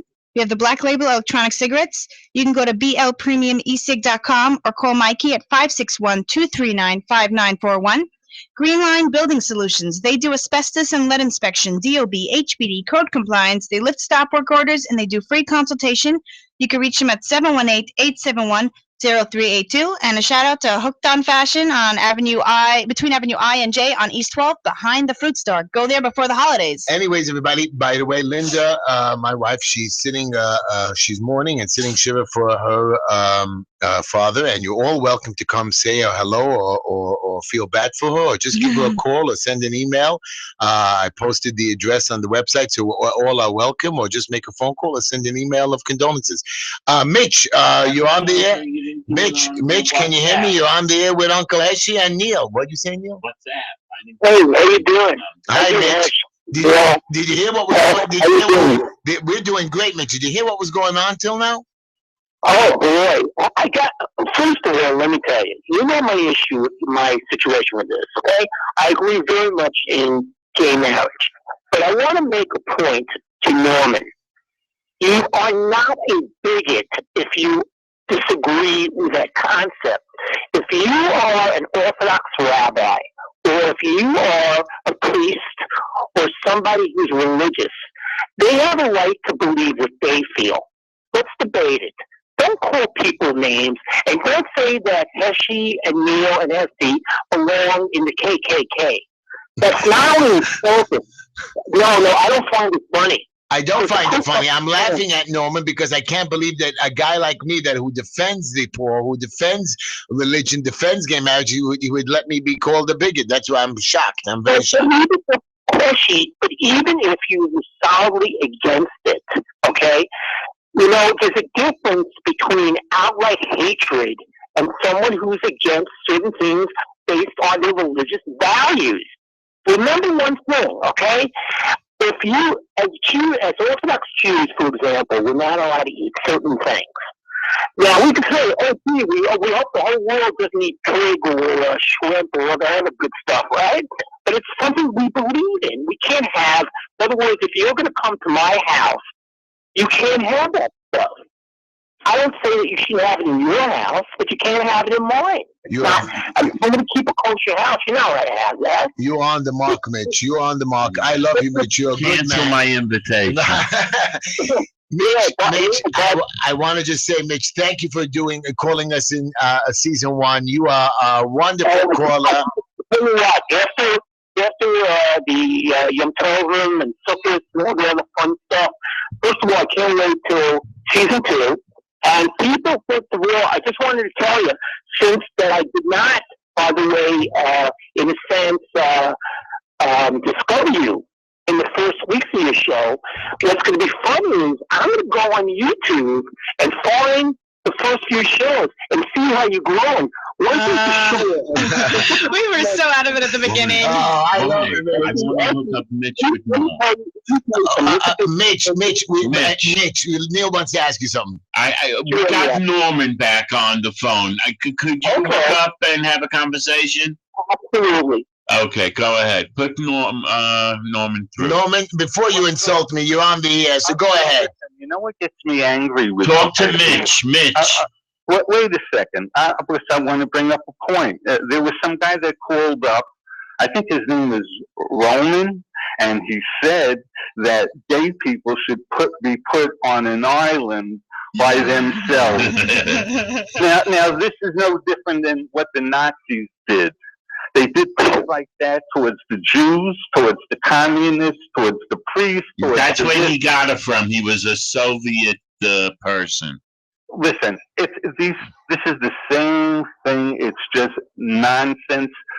I can't believe that Mitch said that I called you members of the KKK. You did, Norman. You did. Let me say what I said. I said to that guy, this is the same way and the same kind of people that belong to the KKK and the hate groups and the Nazi party. Because that's what this guy is. How do you know? Let me explain the question. How do you know him? Do you know him personally? Because his statistics are all nonsense. And remind people. Wait a second. Be quiet for a minute, because you made a lot of comments about me. Heshy, how come you never have any gay people on? I am going to have a gay person. Oh, yeah. Well, have a gay rabbi on. Well, why don't you have them on when you have stupid people like the guy that was on tonight, so they can answer the question themselves? Well, he was a religious guy, Norman. What don't you get? He was going on his religion. Listen, I'm just saying, if the guy makes a statement that gay people are having sex with 40,000 partners, don't you think you should have a gay person on to refute that nonsense? I think everybody knows that nonsense. I agree with it. Norman, I thank you, Norman. You're a good man, Norman. I heard what you have to say, Norman. And we are going to, you know what? I'm going to make it sure when we open up season 2, I will have a gay person on the phone, on the radio, and I will have a religious gay person on the radio. What do we care? But Mitch, say goodbye to you, Norman, and say goodbye to us. So go ahead, Mitch. You see, here's a perfect example. Whether you're on the right or the left, the deepest right or the deepest left wing, whether you're a fan of communism or a fan of fascism, isn't it interesting how they're very close in terms of dots? Because, quite frankly, each side wants to teach you, wants to educate you, wants to tell you films and movies. I mean, I understand what it is about the fact that you have people in 2015 that say how great it was, how fantastic the 60s was, because I was in Washington and I could smoke cars and I went against the Vietnam War. Boy, was that fantastic. But you know what? There were people who lost their lives in the Vietnam War. They were human beings. My older brother served in Vietnam. It says, what are you going to make him, a war fascist because he went? Mitch, I want you to have a happy new year. Thank you for your call, and you better email me. And you better email me after you listen to the first few shows and tell me what's going on. Esty, I just wanted to tell you that one thing that I have to compliment you, that you have grown so much in your perception and the way you talk and the way you speak, because you are so comfortable on the air. And I wanted to know, I don't know your parents, of course, but they should be proud and be happy to have a daughter like you. Thank you, Mitch. That's so nice. You're I want to cry. Happy New Year, Mitch. We'll talk to you next season. Bye-bye. We got to take another caller, Esty. We'll take Steve from Long Island. This is like serious Let me just stuff. say, this is the Just Enough Heshy Show. You can call us at 718-303-9090 because this is our last show of the season. We're going on vacation for a month. We'll be back October 12th. We're not only doing on vacation, we're going to be doing good stuff. Neil's going to marry off a daughter. We're going to be helping a lot of people in our synagogues, and Esty especially is going to try to believe more in God. Steve, hello. How are you? You're on the air with the crew. Go ahead. Yeah, good job, Heshy. Have a good year. Good year, Steve. How are you? I wanted to first tell you your shows are great, and I just want to premise my statement by saying I am heterosexual. I'm married 26 years, and based on that, I believe that all marriage should be outlawed throughout the state.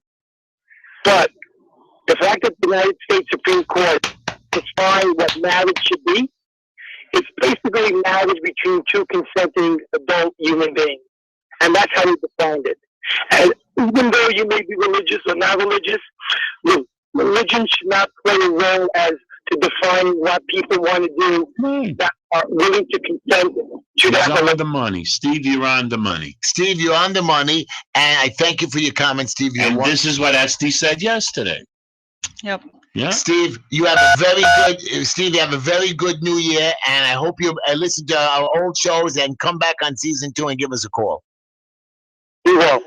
Okay, we're gonna take one more call, and then me and you are gonna fight a little bit, Neil, because I have And then some we're gonna problems play a with you. song to end the season. We're not gonna play It's a your beautiful song. It's a That's stupid song. I don't care. It's a beautiful song. Yeah. Me and Neil voted. You're outvoted. Wow, wow, producer, are you on my? No, he's not voting. He's not producer. voting. He didn't register. He's a register. You're on the air with Uncle Heshy and ST and Neil. How are you? Hello there, guys. How are you? First of all, I want to wish you all a very happy New Year, a little in advance, and hopefully this New Year will bring some better thought and some more thought about what's really important to all of us. A couple of quick points. One of the things that your guest and a number of people are distorting about this whole situation is that it's not a question of what this woman's religious beliefs are. It's a question that the fundamental guide and the Constitution and the Bill of Rights of the United States establish separation of church and state. If she believes so strongly, she should quit her job. She can believe whatever she wants, but as a government representative, she does not have the constitutional right to impose her religious beliefs on anyone else. Because let's say this woman said, I don't want to marry Jews. Would that be okay? Obviously not, at least not to this point. Or a biracial couple. Well, and that was the next point I was going to get to. One of the arguments that he and all and the Republicans and conservatives love to make is they scream and yell about the activist courts and how the courts are doing the wrong thing. They're overwhelming and overturning the votes of the people. Let me ask one quick question here, just a yes or no answer. Do any of you believe that blacks should not have the same rights as whites? Of course not. Okay. Of course not. Now, if you look at all of the votes taken by states from the 1800s up until the 1970s. 1964. No, the 1964, that was the Civil Rights Act. But I'm saying even beyond that, because you still had election laws, etc. People consistently voted in this country, not only in the South, but in the North, to deprive blacks of rights. And the only reason that the blacks in America, the African Americans, have the rights they have is because of court decisions. And the courts said civil rights are correct. Blacks, Latinos, everybody else has an equal standing. But if you go back and Essie, you like to study history, you want to learn more about history, you look at every single court decision, and the basis of that decision, it was because people voted against doing the right thing. Wow, Ben, you are the right thing is subjective. Ben, can I ask you a question? Do you believe in God? Yes. Are you a religious man? I'm a religious man in a different way. Do I go to shul? No. Do I like organized religion? No. That's Honestly, not what I was asking for. You believe in God, and you're religious in the fact that you understand that you have to follow certain rules and guidelines. That's what I believe. Absolutely. My question too is so. You were brought up, however you were brought up, against gay marriage 100%. Well, no, I wasn't, because I was brought up in a home where we were we believed in a more reform way of doing things, and the concept was do the right thing at the right time for everyone. Now, does the Constitution allow constant changes? I mean, I know we're yes, of course it does. As a matter of fact, the Constitution has been defined by real constitutional scholars, not the guys on Fox, but real constitutional scholars, as a living document. So why do we have not one person, Ben, millions, I'm talking tens of millions, hundreds of millions of Americans arguing with us, stating that we're all crazy and we all need help? For the same reason that a little guy with a mustache who came from Austria, who painted houses and failed at that, took over a whole country and eventually a whole continent and almost the whole world and killed 6 million of us. Because people believe what they want to believe, and they forget about education and thought. You are wonderful, Ben. Thank you for calling in. I'm so happy we had you on the finale show of season 1, and keep listening when we come back on October the 12th, season 2. Absolutely. And to all of you, a very good Yom Tov. Thank you so much. That was wow. Yeah, I know, like Rosh Hashanah, the New Year, I'm just not thinking about it. It doesn't affect me in any way. I'm going to go through the motions, do whatever. I just don't feel it's that time. I just don't feel it. That's very unfortunate. Why? I mean, every year you're supposed to have some spiritual freedom. No, everyone's like, oh, the new year. The new year is the same as the last year. Then there's January with all the promises. This year I'm going to be better. I'm going to do more. I just, if I want to do more, I will. Like January. Right. It's the same thing. You joined the gym and you never go. Yeah, so like I'm not going to change anything. If I give you an opportunity to talk straight to God, You're going to be able to pick up your cell number or text him and say, "Hey, God, I want you to give me $1 million." And if you actually, He knows what I want. I don't got to say it. What do you mean he knows? How does he know what you want? You have to talk to him. But I according to told him for Jewish years. religion, they believe that God loves when we ask for stuff. But they're telling me that God, some people say that God is a good God and God is a wicked God. No? Well, That he you'd punishes rather. us. Can't you say that about a lot of people? I do. Right? I promise you, They're I do good say. people, but in certain areas they have shortcomings. Correct. Well, God can't So be I'm seen not as that. calling God shortcomings. But I know But that he if, has, I know that if I do, different I know personalities. if I do something bad, the IRS or the police department or the judges or the lawyers will come and question me or audit me. Maybe and give me Basin will come. whatever. The point is, they all come and knock on my door and they start asking for answers. Now I know, and then I have to show them why I didn't pay those taxes or why I didn't do business with that person. And if I give a reasonable answer, I'm okay. Yeah, tell me part of the goodness Israel. Right. So my question is, if I believe that God did something wrong, okay, I believe that God judged me incorrectly. Right. Why is everybody telling me that God never makes a mistake? I know he's perfect, but why can't I question it? Why am I, I go to synagogue in the morning. He's just not going to give you an answer. But they scream at me in synagogue that he's always right and he did it for a purpose and I have mental issues. You know what it is? Correct. Why? What's correct? I don't understand. What do you mean? You just get away with one answer? No, because you do not want to accept that you cannot get an answer. In other words, just like every time you bring up the Holocaust, I do get an answer. Every time you bring up the Holocaust, you say, why? How about the Spanish Inquisition? Why? I don't know why, he doesn't know why, and he doesn't know why. That's it. Excuse me. We blamed Hitler for the Holocaust. We blamed the Christian church for because people have free will to do whatever they want. We found somebody to blame. So we're telling everybody, no, it's not their fault. God told them to do it. So is it God's fault or is it the people's fault? No, it's the people. So you have an answer for me. The Holocaust is not God's fault. It's Hitler's fault. Correct. And God, who didn't protect us, has it's like, so if isn't God a conspirator to the crime? Isn't he should be found guilty, stating, "Hey, you could have stopped it. You could have split the whole Germany." Why don't you say that about everything that's not good in the world? From cancer to different illnesses to everything, to poverty. I mean, you can always go complain. How are you supposed to be good if there's no bad to fight? The world has to have equal amounts of good and bad in order for its existence. But they are bad. Look at Joe Biden and Greenfield. They could stop poverty in our neighborhood. They could stop. Did you read today's article on one of the Jewish ones? No. Yeah, so they were writing that these schools don't want to teach secular education, the Hasidic schools, because the rabbis want to keep control. And as long as there's welfare, he can control everything about everybody. So why do we give them busing? Why do we give them money? You know how many tens of millions of dollars they get? Right. Like for the computers, 12 schools got, I forget, 20 million or something, and they didn't put in one computer. Wow. They want to know, I wonder where the money went. Let's take a call, Esty, Let's take a caller. Okay, we're fine. Thank you, What's Esty. the matter, Esty? Yeah, Esty, we want to talk to Ann. How are you? Hi, how are you? Thank you. I just got in like maybe a couple of minutes ago, and so I might have missed a lot of what you were saying. So I just wanted to say about the gay marriage that I think why it's so convoluted and what makes this so difficult, that it's not making an opinion just about the act or how it fits into society. It boils down to a word. And it's the idea that the premise of taking a word and stripping it of its criteria and fundamental meaning and putting it together with another word that is in direct opposition.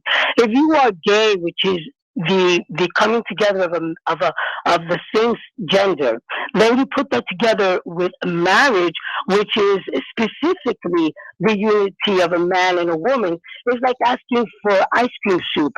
Then you get angry that I don't have the proper plates to serve you ice cream soup. One word deletes the other.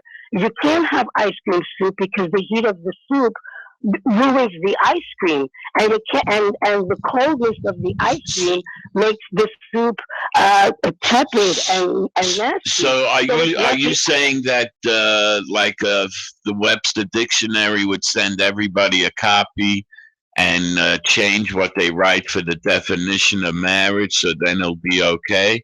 I mean, how many words do we have that, one year they're cool, every year they make a top 10, new things that people use, new words and things like that. Yeah, let's just just change the meaning. You thought marriage meant this. It doesn't mean that. And they have the black race, the Spanish race, the Latinos, the white.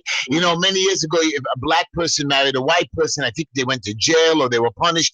And we accept that today. Do you have a problem with the races getting married? No, the races. Now, this is where you have it's different, where it's a sin. There is nowhere where a race determines whether you are a human being or not, or gender. But what you have now with the word, just the word marriage, it could have been any other word, gay, marriage, civil union, anything. Marriage now becomes a sacrament, and it is a holy union. So now what the problem is that that what you've got is a direct polarized opposition. You've got a sacrament where there is no religion in the world really that accepts the unity of a man and a man and a woman for common sense. Right, no religion, but other people do. But marriage in of itself is an encroachment on religion, because the word marriage is a sacrament, and it is under God. The meaning. It's the meaning of the word. And change the meaning of the word marriage. And so we cannot do that all the time with everything. Not with everything, but if you're so hung up on this, and that's the reason. God, I wish you guys watched South Park. They talk about this perfectly. This is the only reason why you're against it. Because the word marriage means only separate genders, so then that's it. Change the definition and everything's all right. No, okay, how about instead of changing the definition of marriage, why couldn't homosexual unity have used a different word? The word marriage is antiquatal. I agree with you. I agree with you. And I agree with you. And I have a question for you. Do you have any gay friends? I have many gay friends. And don't they want to get married? Don't they want the word marriage in their life? You want to know something? Actually, something we've discussed. All my gay friends agree with me, and you know why? Because I've made them see that they missed a great opportunity to make. There is a difference between homosexual and heterosexual, and each has their beauty, each has their own definition. Like an acrobat would be up against a ballerina. They're both entertaining, they're both beautiful, but they have their criteria and to maintain the meaning of the word. We can't just, if we're going to abide by the Constitution and we're going to have some sort of stability, some kind of center in a world that never stands still, the least we can do is be true to words. So I'm not criticizing the act per se. I'm not criticizing the unity. I'm just saying that the word marriage is just making a compliment. And those are the fanatics that push that. But you know what? That's true. They would have been okay. No, they would have been okay. No, people would give them cakes, take pictures for them if it wasn't called marriage. If it was called a civil union, I think these people would not be as racist as what it's called. And thank you for your call. You're wonderful, and I hope you tune back in on season 2 on October 12th. But you know what? She did come up with a brilliant idea. Why don't you go gay-rich? She came up with a new word for the marriage, gay-rich. So you know what it is with like Rosh Hashanah and stuff. A long time ago, I got really angry at God, and ever since then, I just didn't want to be connected. Why did you get angry at him? I just had someone was really mean, and I was just like, God, if you could do this to me, I just don't want to be close to you. And even though it's changed, it hasn't been like it was. I can't seem to bridge the Why gap. do you hold such grudges so I have a hard? big grudge It's just, with him. it was my lowest point, Right. and I was like, if, you know, I did everything you asked, and this, and you know what, now I see why it had to happen. I understand it. I still can't give in. Yeah, Neil, I don't understand why God punished me a couple years I understand ago. everything that happened had to happen for me to grow.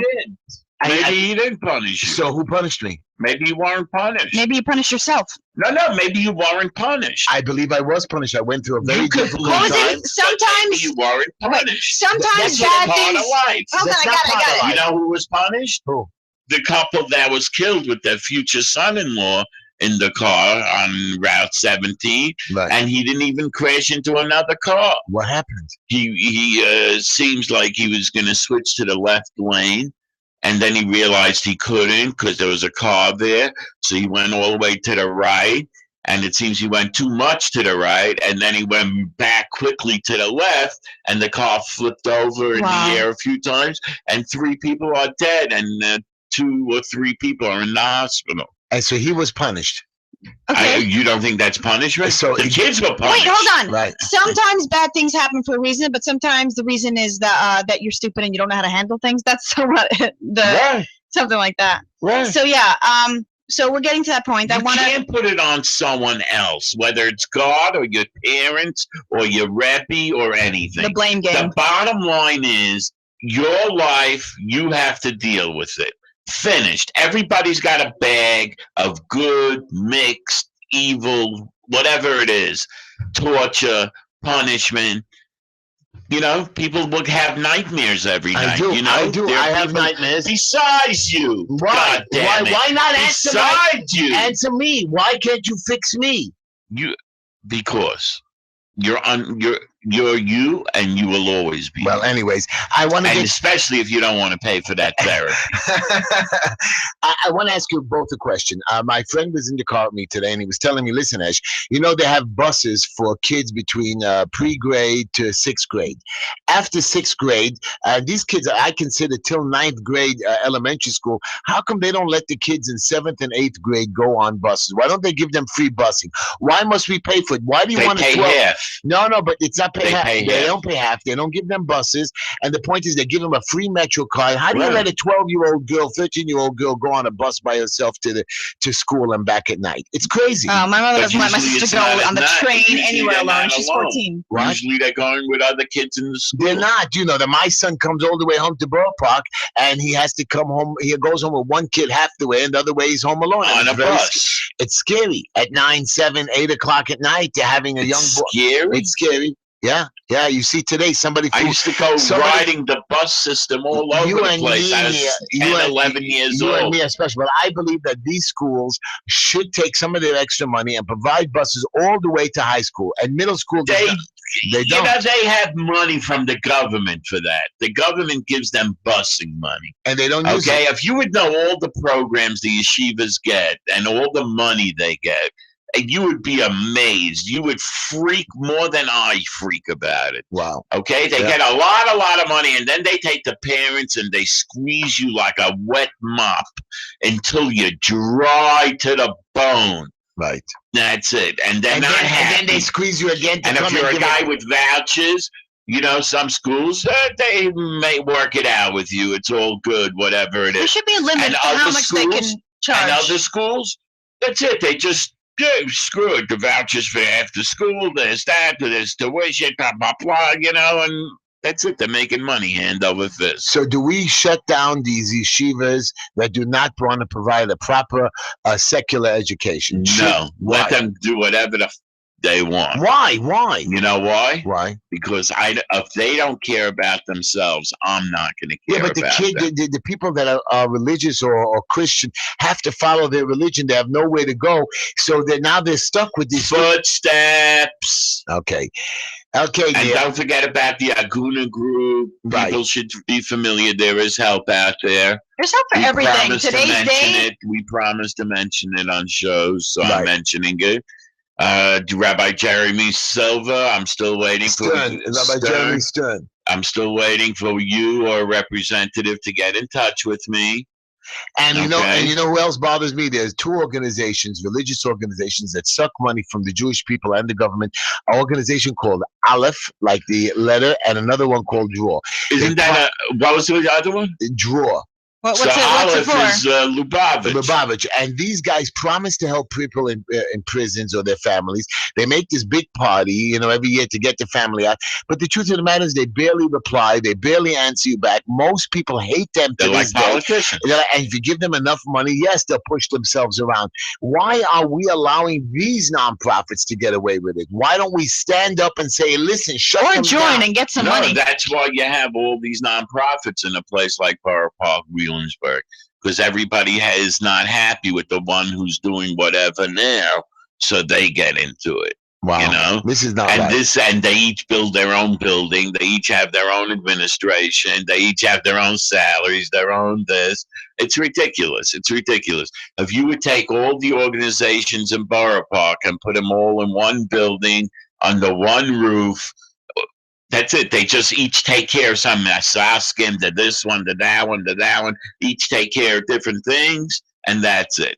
Finished. But no, that everybody has a relative that needs a job that they have to put in, and that's exactly what goes on. Well, so I want to put on some music to end the show, which Heshy doesn't agree with. I'm going to let you do it before. I can't. We don't have the time. You don't have the time yet? No. But I just want to end the Justin of Heshy show on like more of an up, inspirational note. But before you go, I want to just say, at least No, you'll say that after. There's enough time. But I just want to do a quick review. What? A review for 1 minute. Why can't I just play the song? You can do it after. Okay, go ahead, Esty. Okay. Here's Esty's song. She made us miserable. A song to inspire. Yeah, it's the middle of the song to the end. I like this part. Go. So, listen, brother, listen, friend. Just a little smile, a helping hand. And we all find a loving kind of humanity. We must teach our children to treat your fellow friends like they were you. Then we all find some peace of mind and unity.